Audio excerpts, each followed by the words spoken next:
in that the way the Spirit works can never be determined. It is not in the power of a human being to influence the decisions of the Holy Spirit. He works in his own ways, in his own wondrous, miraculous, mighty ways. You see, I was in Bloemfontein for a conference at the Central University of Technology. I went there on Monday. I left this place at 9, arrived there at 4. Then I left yesterday, the same place, headed for Richards Bay. At 9 again, arrived here at 5:30 because of traffic jams. It's been a long weekend, so it was difficult traveling from Pietermaritzburg through Durban to this place. So I'm saying that just to show you that there was no prior meeting between me and those who stood here in the morning during Sabbath school. But you can see something already. That's familiar, this song, 239.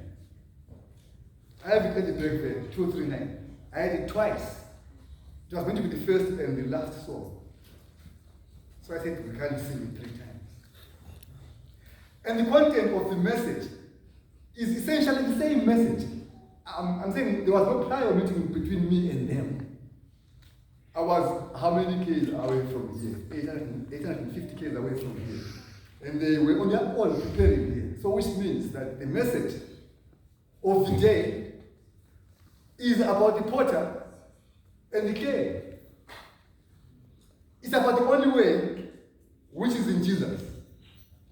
Now I want to read a few lines from the first stanza of this song, where my talk is centered. And I believe that it is a sermon that you really need to take serious heed to. It says, have thine own way, Lord. Have thine own way. Thou art the potter. I am the clay. Mold me and make me after thy will.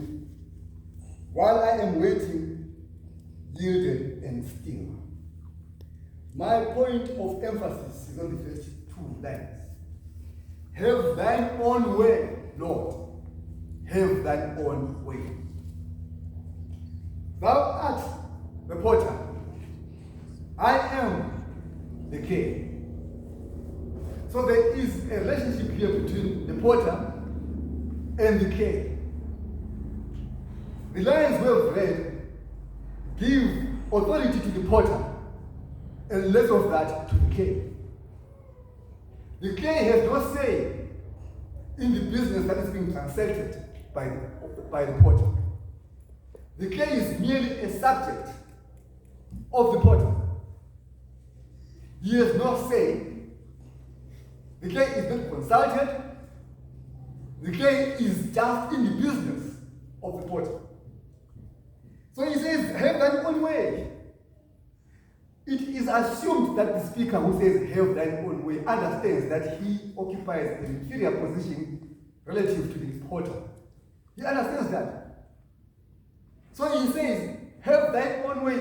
He surrenders all the rights, entitlements, and privileges, and whatever they may have at the beginning to the potter, who takes a superior role over the clay. Therefore, have thine own way. Now check this thing out. Look at the phrasing here. It is thine own way. He could have said, have thy way. But he chose to say, have thine own way. You see, own is meant to emphasize ownership. It's not my way. It is only your way. So there is an exclusive nature in which the way is distributed. It is the potter who has his way and whose will is done. So from the outset, the one who understands that they are the clay in this business has surrendered to the potter. Willfully surrendered. Have thine own way means do as you like. Do as you please, without any hindrance. I won't be an obstacle. I won't hinder you. Do as you please with my life. As the potter does with his care. Do as it pleases you. I won't complain or protest, not dissent from me. I will cooperate because I have surrendered my will to your will. You are the potter. I am the clay. That is what defines us in terms of our relationship. So the Lord spoke about the way to heaven. At some point in the past, he spoke about the way to heaven. Now he said these words. He says, narrow is the path that leads to heaven. Very few do find it. But broad is the way that leads to hell. And many do walk in it.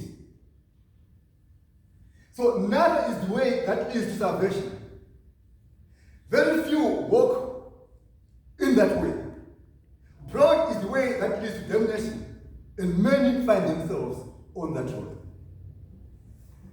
That was from Matthew 7, verses 13 to 14. So Christ is the author of the way to heaven, the narrow way. And he knows that way. That's why he says it is narrow. It is narrow that way, which leads to heaven. And the other way, which leads the other direction, is broad. Many do find it. Elsewhere in the Bible, he tells the audience. He says, be mindful that harlots don't make it to heaven ahead of you. For many are called, but few are chosen. Many are called, but few are chosen. Because the gospel is proclaimed to the whole world. Go ye therefore into the whole world. Teach them all of the things I have taught you and baptize those who agree. And lo, I'm with you until the end of time. So the gospel is broadcast to everyone. To everyone. So it's a wide net cast abroad to capture every type of fish. That's the gospel. But what is taken home in the basket is different. Because after the harvest has been done, there is a separation of the tares and the wheat. The true fish and the frogs. The goats and the sheep. That's why narrow is the way that leads to salvation, and broad is the one which leads the other way. That one is popular. Many do find themselves in that way. So the one who calls us to heaven knows what it takes to make it to heaven. He knows. And tells you and I in advance what it takes to go to heaven. And what the risks are which might cost us heaven. Now I'll tell you one thing. The end of the world is upon us. If you thought that is not true, the end of the world is upon us. And Christ's second coming is even at the door. Every sign points that way. So there are two gates open. The narrow and the broad.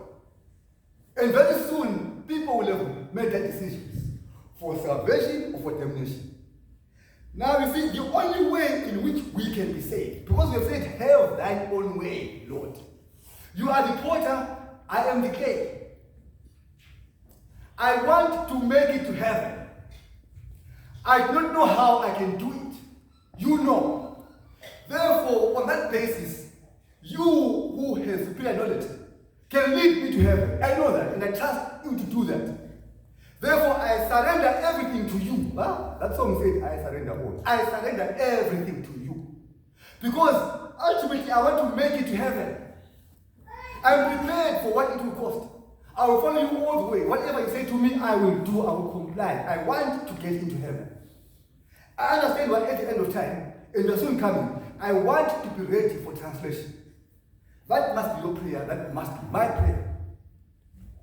Now, when the world comes to its conclusion, to its end, and harvest time, which is upon us, is concluded, where will I stand?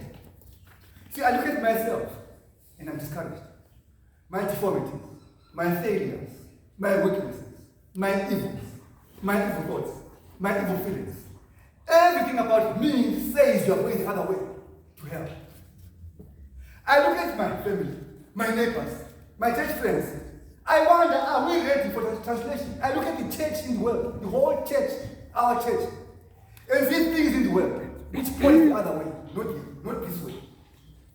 God's way is the way to go. Now, should we be found in this state, in this condition, I can tell you, let's forget about salvation, let's forget about translation, let's forget about it. Because there's only one way, and only one method, and only one portal. And how we are saved is determined by how far we surrender our lives to His will.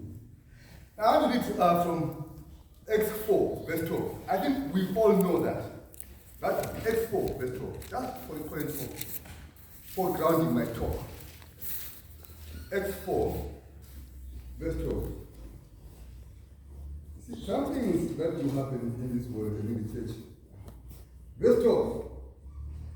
Neither is there salvation in any other, for there is none other name under heaven given among men whereby we must be saved. Now, neither is there any salvation. What it says here? In any other. Neither is there any salvation in any other. See, Luke here is quite forthright. He is saying there is no other way to heaven except through Christ. There is no other way. You can imagine any way and craft any way and find any way, it won't take you to heaven. Because he says there is no other way. Why? Because there's only one name given under heaven by which we may be saved. That name is Jesus Christ. That's the only way we can be saved. Otherwise, we are lost. There's no other way. So when he says, have thy own way, he means exactly that. In that only in your name can we be saved as a church, and as families in this world. Only in your name. So seeing that you are the key to our salvation, have thy own way. Control us. Take charge. We are prepared to live everything, to abandon everything, our lifestyle, our thoughts, and give up everything, give up the world, and follow you, because only in your name can we be saved. That's the thought here. Now I want to go to Zechariah 3. Zechariah 3, verse 3. Again, I'm just passing. I'm not dwelling on that. Now Joshua was clothed with filthy garments and stood before the angel. He stood before the angel, clothed with filthy garments. Joshua, the high priest, the man who stood outside Jericho on the day it fell, or during which it was on the fall. Joshua, who took Israel out of the Midian desert, out of the desert there in the wilderness, across the Jordan, into the promised land, who took over from Moses. Joshua, who was the type of Christ, Yeshua. He stands before the angel and is being judged. The devil accusing him and saying he's filthy. He is filthy. He can't be saved. He is filthy. He is deformed. And indeed, he is deformed. He's filthy. He's a sinner. He can't be saved. Joshua is he can't be saved. Then he stands there before the angel in filthy garments. Now, if you read further down there, these garments were then removed and new garments were given to him. And garments replace character. Which means Joshua stood in judgment before God in his own character as Joshua, as the hero of Jericho, as the leader after Moses. He stood in judgment. And as he stood there, God's eyes, looking at him in his stature as a human being there without Christ, he saw only nakedness, something to throw away, something not worthy of salvation. The devil was concerned by accusing him. He said, this man is sinning. This man is a sinner. He can't be saved. He can't make it to heaven. Look at his garments. They are sinning. Look at his character. Look at all of that. He can't make it. Now, I want to say to you, church, it is a fact that all have sinned and come short of the glory of God. It's a fact. It's a fact. We have sinned. I am not recalling the things we did today or yesterday or the other week or the other year, or the event of sin. We have sinned. Because we are human beings and we are fallen.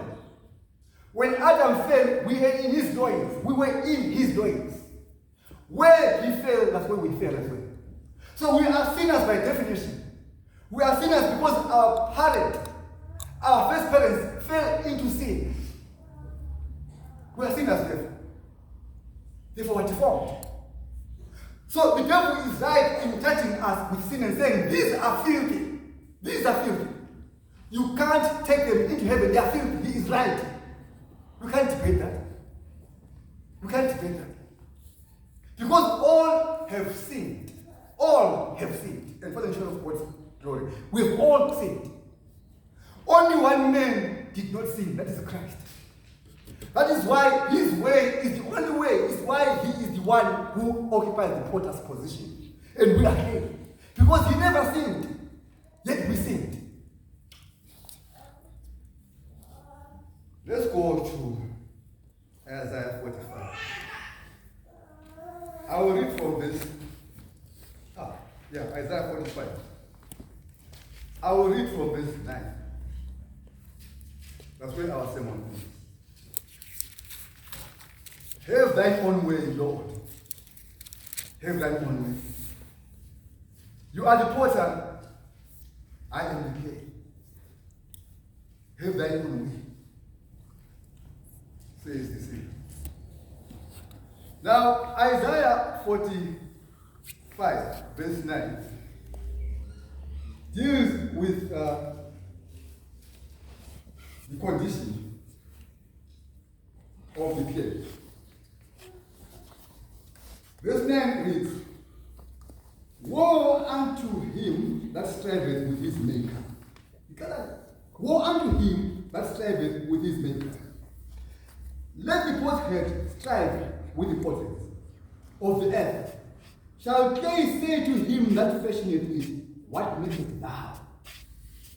O thy work. He has no hands. Let me repeat that. Woe unto him that striveth with his maker. Let the pothead strive with the potters of the earth. Shall the clay say unto him that fashioneth it, what makest thou? Shall clay say to the potter, in whose hands it is to be found, what are you doing? Have you ever seen clay which is fashioned and crafted, molded and folded, broken and reassembled? Have you ever seen it in protest? What are you doing, potter? So there is silence there. The clay is silent. The clay is silent. The potter is active. The clay is inactive. The clay is molded. The clay is broken. It is stretched, it is strained, it is twisted, it is reformed and deformed. The clay is refined in the hands of the potter. It can't say to the potter, its maker, what are you doing? Because the creature can't question the creator. As a sinner, I'm in the hands of the Savior. I can't question him, what are you doing with me? My job is, have thine own way. Have thine own way. You are the potter, I am the clay. So I must acknowledge as a fact that he is the potter, I am the clay. He has every right to break me, to make me, to unmake me, to fashion me, to craft me, to forge me, to whatever, refine me, using whatever instruments he has in his house. He has every right. What I want at the end is to be made fine. If the artifact coming out of his hand is fine and perfect and worthy, so be it. I don't care about the method, about the heat he applies there, about the water, about the chisel, about the hammer. Let him do his work. At the end, I will be a fine artifact. Have thine own way, Lord. I can't say what I'm doing. What doest thou? I can't say that if I have truly surrendered. If I have truly surrendered. So I have said that in this relationship, the potter is silent. The clay is silent. The potter works the clay. The potter works with his hands on the clay. The potter breaks the clay. The potter makes the clay and then makes it. The potter fashions crafts, designs, molds, shapes, forms, reforms, breaks, remakes, decay. It does that. Decay has no say in what the hands are doing on it. The hands go out and do their work, decay only conforms, accepts, submits, is being made and remade. It's a process.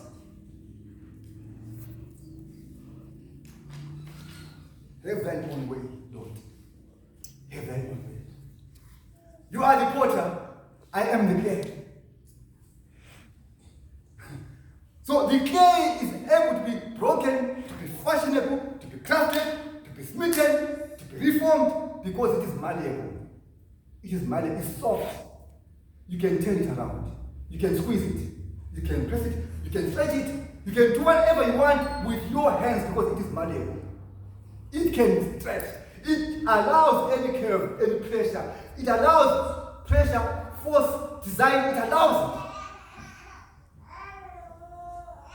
Imagine it was a piece of wood, or stone, or glass. Glass would cut the potter's hand. Stones would scratch him and break his legs. But the clay accepts that. It is willing, it never complains. Have thine own way, Lord. So the clay is not stiff, it is not hard, not fragile, not sharp-edged. It bends when it must bend. It falls when it must fall. It breaks up when it's broken up. It assumes any shape or figure or design that is in the mind of the potter. Because the potter is the craftsman. The clay is the work. The clay is the piece of work. The potter is the craftsman. The design is in the mind. And the skills are in the hand. Therefore, what he has in his mind and wants to fashion it from the clay, he does that because he is able to do so. And the clay submits. The clay submits. So the task of the clay is to submit, to cooperate, to surrender, to allow the process to unfold. So who is the clay in this relationship? Are you the clay? Are you the clay? Am I the clay? Is the sinner the clay and the Savior the potter? Let's go to Jeremiah. So the clay never resists. The clay never resists. Hey, this is tough. This is tough. I'll tell you why it is tough. We have a new type of clay in the church that resists. We have a new type of clay in the churches that resists. God says this way, they ask why. Dress this way, why? Live this way, why?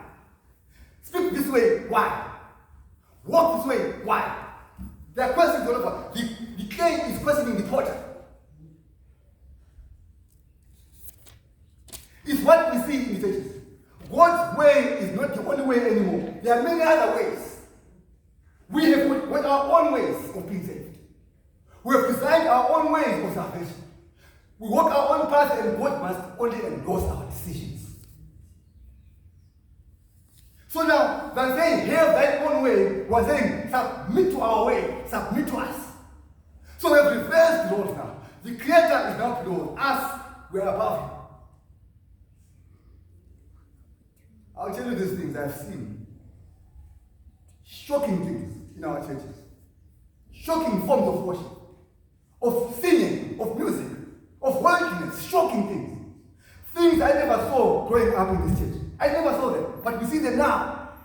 They are being allowed, they've been ordained now into this church. Things which never would allow. They now live in this church. Because Potter says no, when the king says no, I have my own way, Potter. I have my own way. Endorse my way.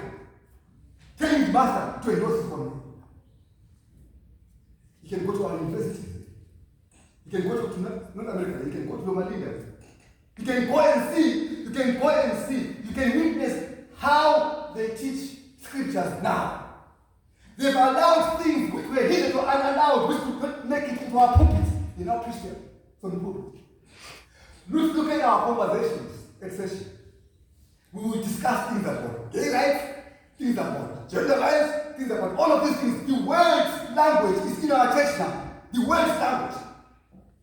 How it speaks is how we speak. Their issues are our issues now. We get instructions from the world, yet we are here, and he is the potter. It's shocking.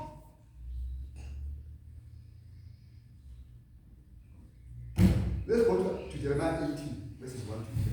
I've told you, if your eyes are not open to see what's happening, you see, God won't cease to be God. The potter won't cease to be the potter. He is the potter by definition. The clay remains the clay. If the clay won't manipulate everything to complain and say, what doest thou, Lord? That clay must be dumped. It must be dumped out of his house. The potter will remain in the house. The clay is cast out of the house. Jeremiah 18. You see what our church is doing all over the world. It's shocking. It's shocking. I never thought, see, I grew up listening to King Herald. I love the music, I still love it. Powerful Adventist musicians, singers. Now we've got Christian rock.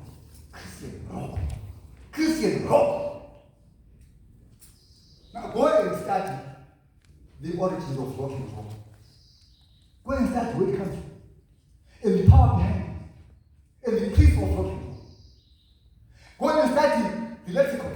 What does rock and roll mean? What does that word mean? Rock and roll. Go and study that. I'm not going to say it because the kids here what rock and roll is.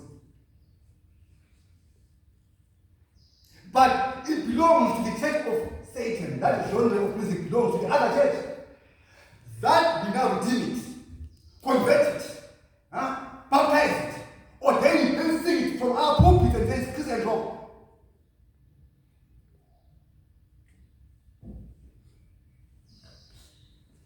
You can apply as much lipstick as you want on the lips of a frog. Apply as much lipstick as you want on the lips of a frog. A frog will remain a frog nonetheless. You can try to apply that, you can perfume it and do whatever. A frog will remain a frog. Ugly is what it is. We can bring all the music, all the cultures, all the language, all the issues, gender, whatever, they bring them into God's house.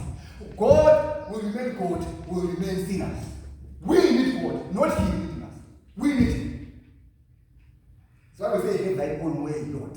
Have thy own way. See, the voice is of one who knows their case, who knows their story. I am weak, you are strong. I am sinful, you are holy. You can make me or make me. The way to heaven is through you. Therefore, I submit to your will. My will must perish, your will must prosper. I say, clear, which understands, and it is clear. So we can do all the baptism of error we want. We can do all of them. So I did share, I think, some video. It was on Facebook. I think I also sent it to you, Sister Joy, of a youth meeting somewhere in America again. Shocking. They went out to invite a heathen choir, a band, a non-heathen band, to a youth meeting of Adventists here. And they're there singing, they're playing their music, their rock music, from our pulpits to a youth meeting of Adventists. What were they singing? They were singing, you can choose any day. Monday can be Sabbath. Tuesday can be Sabbath. When they are even saying amen, they were singing and singing, enjoying that. Enjoying an insult to the Lord. That's where we are now. It's where we are now. But mark this thing, God has not changed. He is still God. Where He was, He still is. If we have changed, escaped, the potter has not changed. He's still the same potter that was yesterday.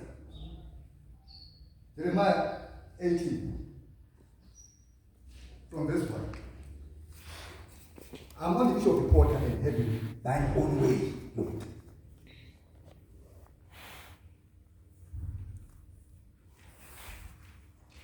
I displayed it. I'll be there soon. Jeremiah 18, from this one. The word which came to Jeremiah from the Lord saying, arise and go down to the potter's house, and there I will cause thee to hear my words. Then I went down to the potter's house, and behold, he wrought a work on the wings. And the vessel that he made of the clay was marred in the hand of the potter. So he went again into another vessel. It seemed good to the potter to make it. God says to Jeremiah, go down, visit the potter, go to his house and see him at work. Then as you are observing what he is doing, I will talk to you. Jeremiah was a prophet to Israel. Jeremiah lived the same time as Daniel.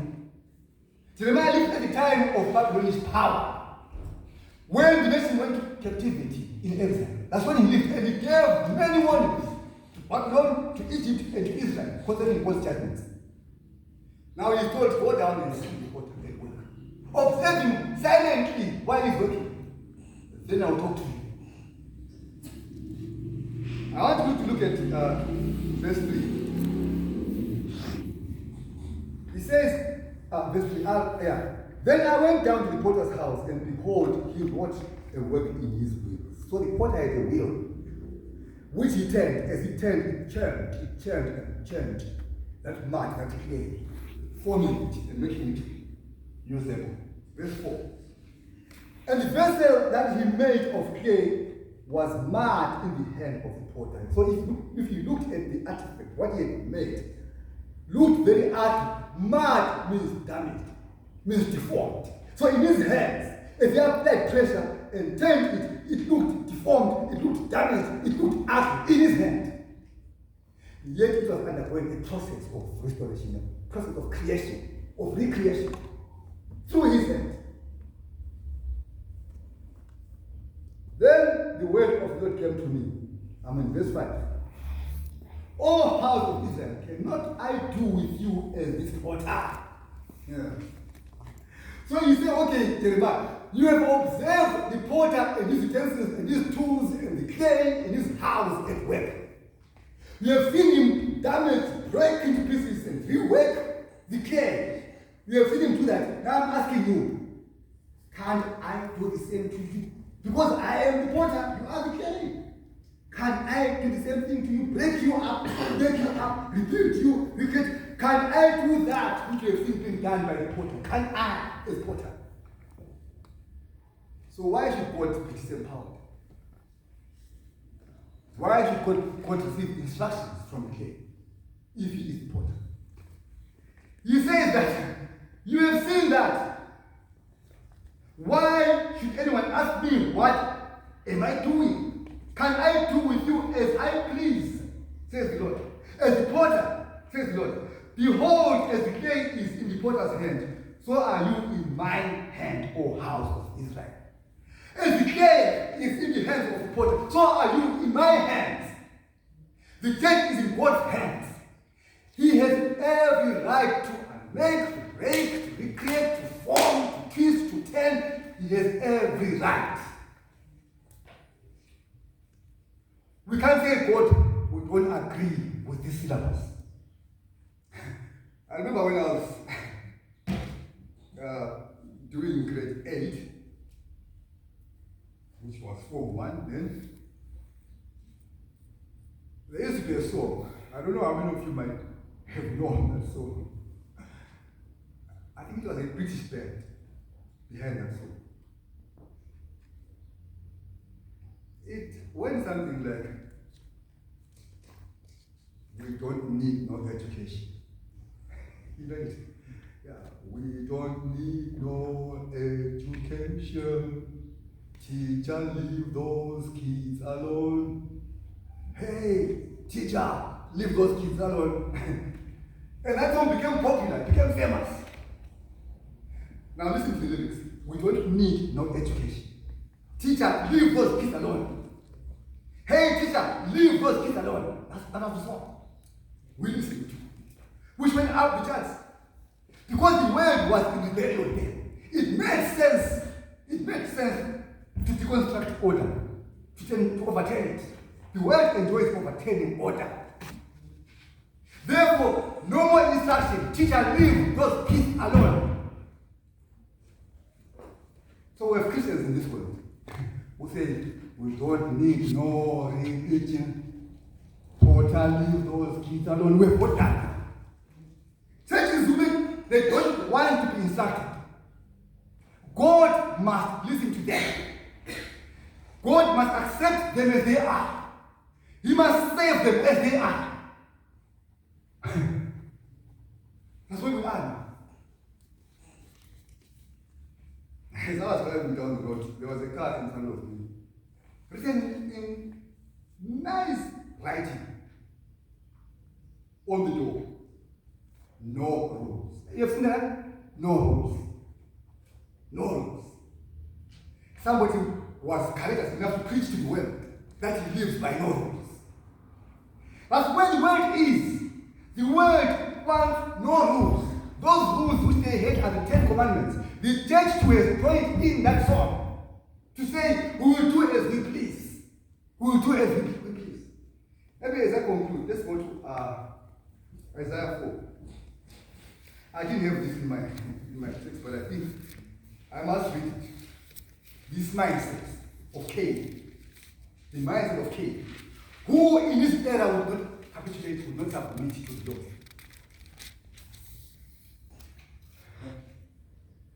Remember in biblical typology, woman stands for church, right? Verse 1, Isaiah 4. And in that day, 7 women shall take hold of one man. That man is what is God. These 7 churches are the churches of Christendom, the world over. The world over, perhaps including ours. 7 means completeness, the complete Christian church. Complete Christendom, or Christianity as we know it in this world. So in that day, the day we are getting to now of, we don't need more education. Teacher leave those kids alone. 7 women, which means 7 churches shall take hold of one man. That is God saying, we will eat our own bread. Bread is what? The truth, the gospel. We will eat our own bread. And wear our own apparel is clothing, is character. Only let us be called by your name or take away our reproach. So the world knows that Christianity removes reproach. It removes the disgrace of sin, superficial desire. So they can wear it as a garment, they can wear it. So these men, these churches, are saying to one man to God, God, allow us to use your name. Allow us to be called by your name. Allow us to be called Christian churches. But we will dress the way we so choose. In other words, our characters, don't do anything about it. Don't question our characters. We will dress as we please. Because dress is character. Don't impose your character on us. Don't give us Christianity standards. No, we have our own dress code. The food, the bread is ours. This means what we teach as doctrine is our doctrine, not yours. Only allow us to use your name to be called Christians. So what I say is, you are not the only way. There are other ways. Allow us to have our own way and endorse that way. So we have ceased to decay. We can't decay anymore. And God to us can't be our potter. And he's asking Israel, now you have observed this man at work with his wheel and his clay in his hands, breaking and making and unmaking the clay. Why can't I do the same? I was saying this to the churches I go to.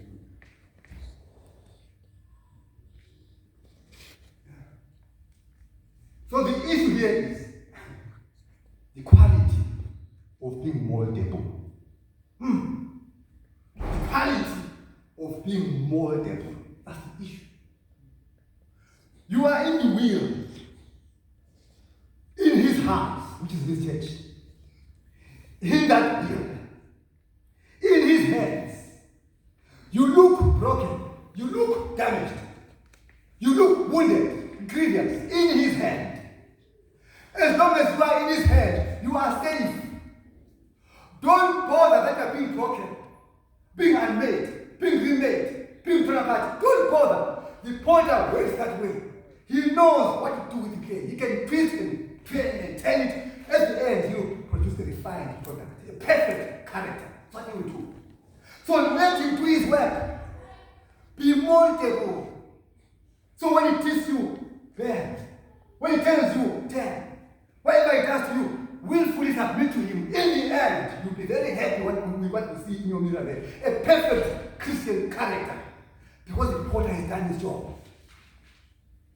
Now, if you choose to be stiff, if you choose to be stiff, you see, this Bible is malleable. I can fold it. If you choose to be stiff, maybe like this remote control, I won't break it. When he works, you will be broken forever.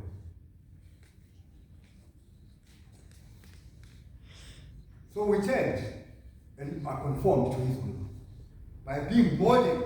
That is the issue here. Are we moldable? Are we teachable? Are we teachable? Are we willing to bend? Can we submit to his authority? Are we willing to be formed and reformed? To be shaped and reshaped in his image? The potter does his will on the clay does not protest because it is the clay. Our interest is the end product. What will I be at the end of the process? Now listen, in the will and in his head, it's tough. I bet if the clay were to be able to speak, it would say, Master, this is difficult. This is tough, it's painful, I can't take it. Please, stop it, Master. It will delay it, or, just pause it. It is painful.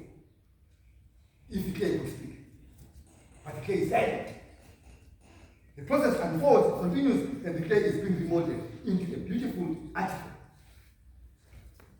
Acts 14, verse 22, that's my last verse.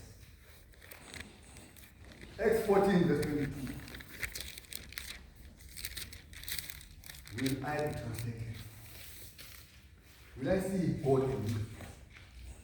Will I rejoice with God rejoice when he comes and say, here is the Master? For so long we've been waiting for him. Will I have resolved my issues with the Lord? Will I have submitted to him in surrender, complete surrender?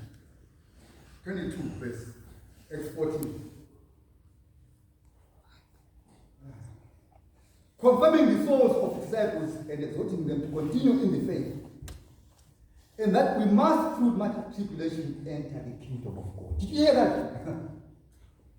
And that, as Paul confirms, as Barnabas said, and Paul, as they confirm in the disciples' faith, they say to them, through much tribulation, we must enter the kingdom of heaven. Tribulation is tough, it is pain. It is difficulties, temptations, trials, scoldings, all of these things coming our way. Even warfare, violence, hatred, they come our way. These are the things, the chemicals in the potter's house, in his chamber, in his will. They've come to refine us, to purify us. You see, if you see the potter working, or to see a carpenter working with the saw, with the mattock, you see him working with the chisel there, you see him working with the sandpaper there, and ask the wood how it feels. The wood will say, it's terrible. I'm being cut asunder. It's horrible. But at the end, you see a beautiful table, a beautiful wardrobe. It came out of the process.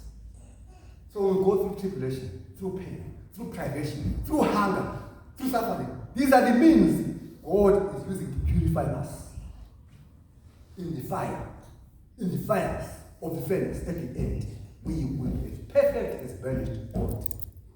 May we learn, therefore, not to question the Lord, but to conform to his will, to surrender to his will, to accept his standard, not to bring our own straight fires into the church. May God bless the reading of his word. Amen.